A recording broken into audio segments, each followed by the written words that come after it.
Hey, welcome back to Five Lakes Garage and our continuous journey of getting the heck out of here and getting onto the trails. It's been a really long time. This pandemic has sucked.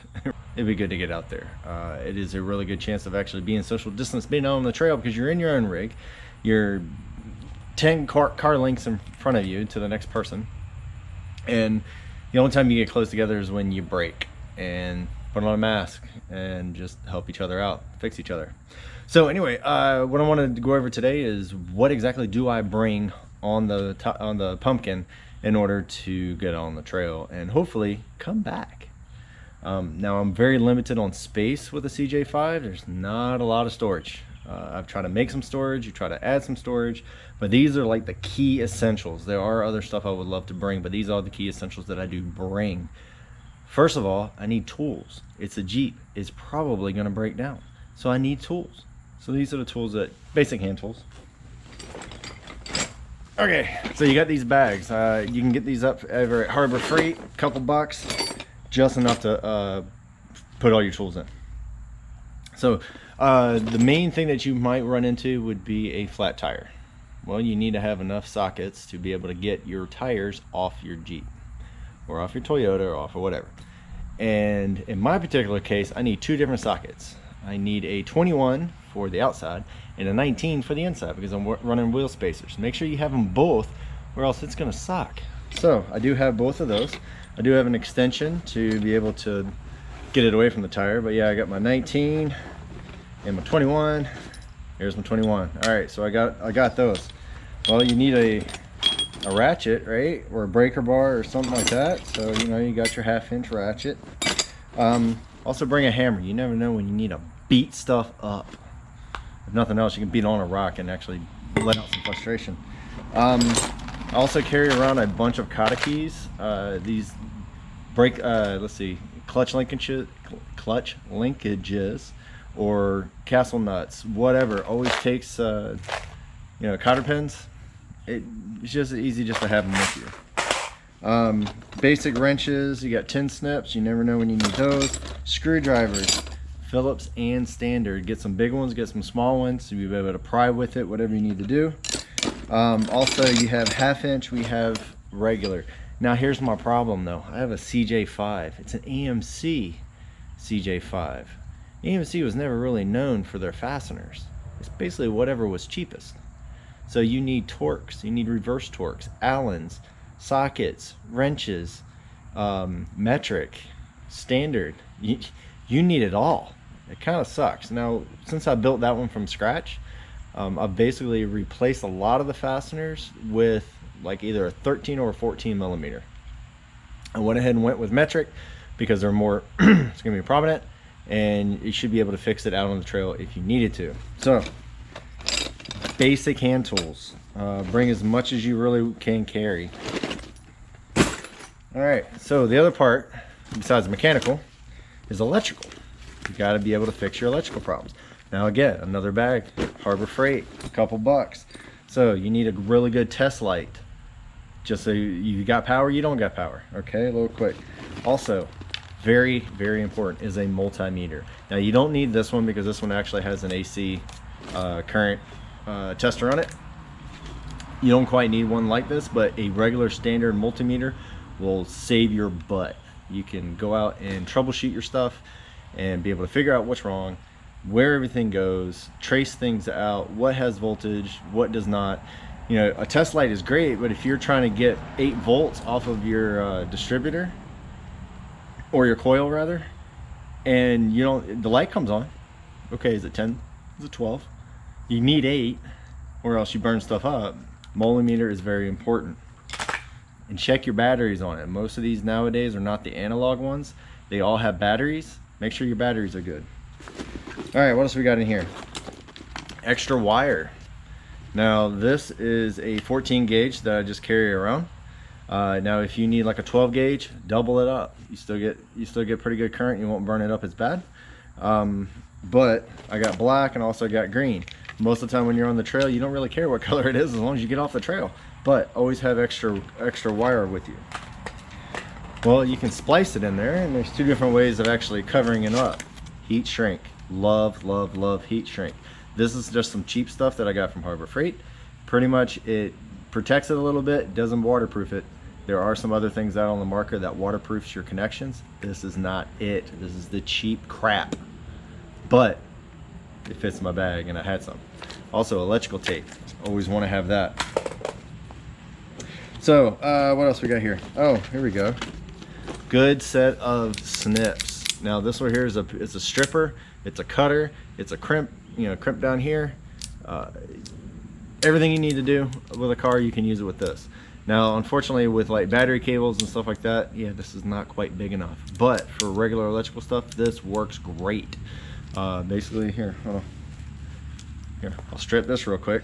Oh look, one hand, I'm gonna stick it inside, pull the trigger. Oh look, I just stripped it. Awesome piece of kit, love it. Okay, what else I got in here? Okay, so I have my little wire. Well, let's say you have a battery cable that went out. Okay, just bring some extra battery cable. This is it's a welding flux battery cable, whatever you want to use it for, but it is really thick. The only problem is, what are you going to cut this with? Well, make sure you have some decent size cutters. Now if you look really closely there, past all the gummy stuff, but it is kind of in a circle, it actually cuts all the way around this so it doesn't mess up the actual cables itself. But just have a small little bit in there because you never know when you need something with high current. So then you got splitters, whoops, and you have something to cut it with. Also, fuses. Check both your rig as well as your tow rig on what kind of fuses you need. These are the old-fashioned big ones. Now this fits on the CJ as well as the Dodge, but on both of them I have both. I have the really small ones and I got these big ones, so make sure you have the right ones. Multiple ones. Don't put a 20 where a 10 used to be, or don't put a 30 where a 5 used to be. You're asking for trouble. Don't do it. And if you got the really old stuff, don't put a bullet in it. Mythbusters, kind of looked at it, it does go off. Okay, so let's see here. We got some little needle nose in case you need to get into something tight. All right, now here's something that a lot of people don't really think about, but I carry it around in my bag all the time. When I do electrical work and it is high amperage, always bring spare relays. Okay, these things here relatively cheap. If I can pull it out, comes with a little pigtail, a plug, and also the relay itself. Now make sure you get the relays that you're comfortable with. Some of them are constantly on, some of them are switched on, switched off, whichever. Read the front and understand which one goes where. So on this particular one, let's see, black is what's that, negative, and then you get hot, you get a switch, you get another switch. Okay, so basically like if you had electric fans, okay, you want to have two ways of actually starting it, one by the thermostat or one by your switch. Well, this particular one can do either one. If you do not want that, okay, just take out the white one. Boom, there you go. Now you have your 4 wires. You got constant hot, your switch, your ground, and whatever. So always keep those handy. I have seen so many rigs and so many videos of people burning down their rigs because of shoddy electrical systems. Don't be stupid and use the right stuff, and use the right gauge as well. All right, so that's electric. But that's not all about the engine. All right, so we want to keep an eye on the engine. We want to have all the fluids. So go look at all the fluids we bring. All right, before you go out, definitely know your rig. Know what kind of fluids it takes, how much, and how much you can actually physically carry, because in my case, it's limited. Now I got some really big jugs here. That's just what I had in the garage. I'm gonna go out and actually buy smaller jugs so that it'll fit in the CJ a little bit better. So what do I have here? Let's start with the engine. You need engine oil.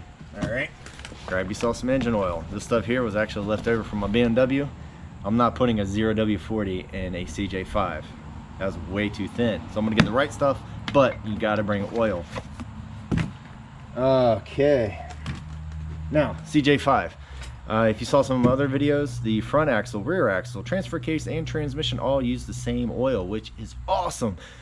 So I only have to bring one thing of oil. Now this is just basic gear oil. This is an 85 140. You can use 80-90 and stuff like that. Read your manual, figure out what it is. If you're on a later model rig, like my Tacoma, Front axle uses one thing, rear axle uses something else, transfer case uses something else, and of course the transmission uses something else completely. Mostly because like it has a rear locker in it, it needs to have a different oil than the front because the front is open diff. So gear oil, carry it. Also, overheating is a huge problem out on the trail because you are creeping down the trail. You don't have a lot of air going over the radiator, so you might overheat. Make sure you bring enough water or antifreeze in this case. So this is a 50-50 mix. I do not need to mix it at all in order to get it in there. So carry some of that with you. And also you can use the container if you ever have to fill it with regular water and put it in there just to get you off the trail. Okay, most rigs nowadays have power steering. Bring a small thing of power steering. Probably enough to be able to either fix a line and put some in there or just add some if it's running low, but you need to get some power steering fluid. Also, very important, brake fluid. Brake fluid could save your life if you think about it, because if you don't have brakes, you're not getting off that mountain very easily. Always bring some brake fluid. Okay. Also, something else that I do bring, I just bring some grease, because you never know when you need to tear into a front end, a drive axle or whichever. You have a tub of grease in order to get that in there. Ugh. Yeah. So, last thing on my list here that I usually bring would be brake clean. If you got to clean a part, you got to clean a carburetor. In this case, I got EFI, but it's okay. But if you have to clean a carburetor or clean anything else, you got to clean it. Just bring some brake clean, and life is better. Okay. All right.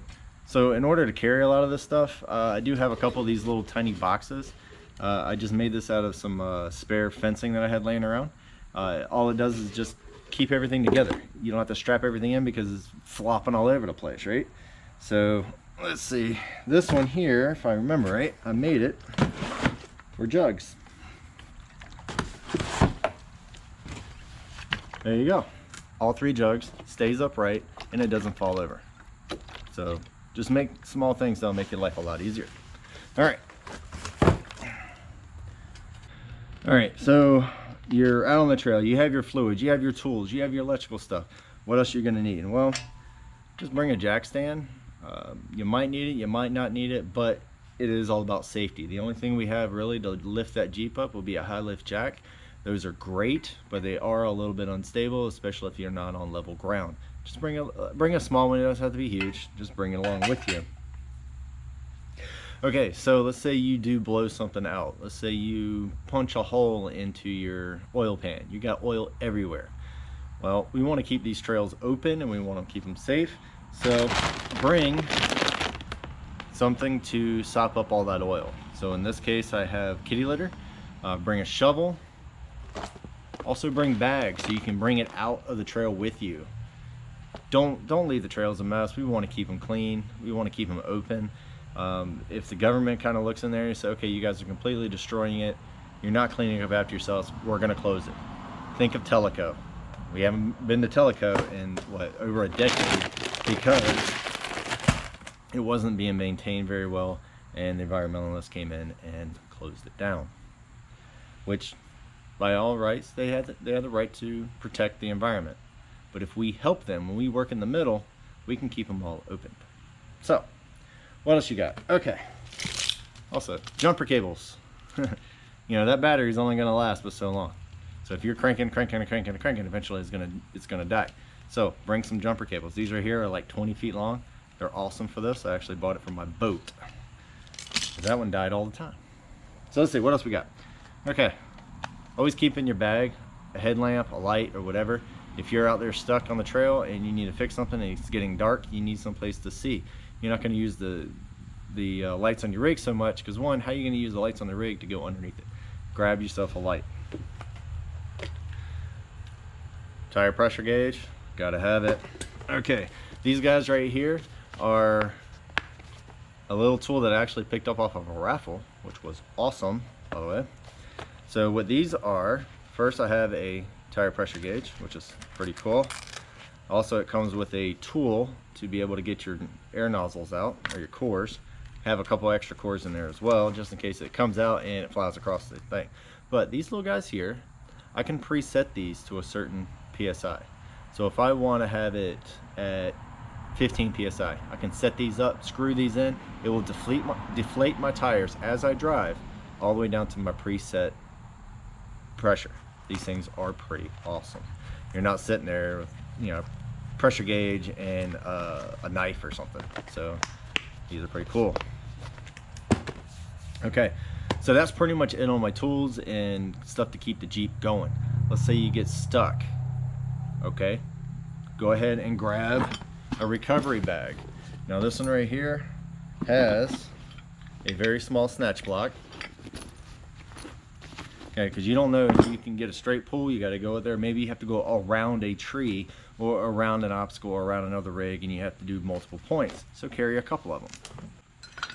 This will be the main one that I actually use. The other one is just in case I need it.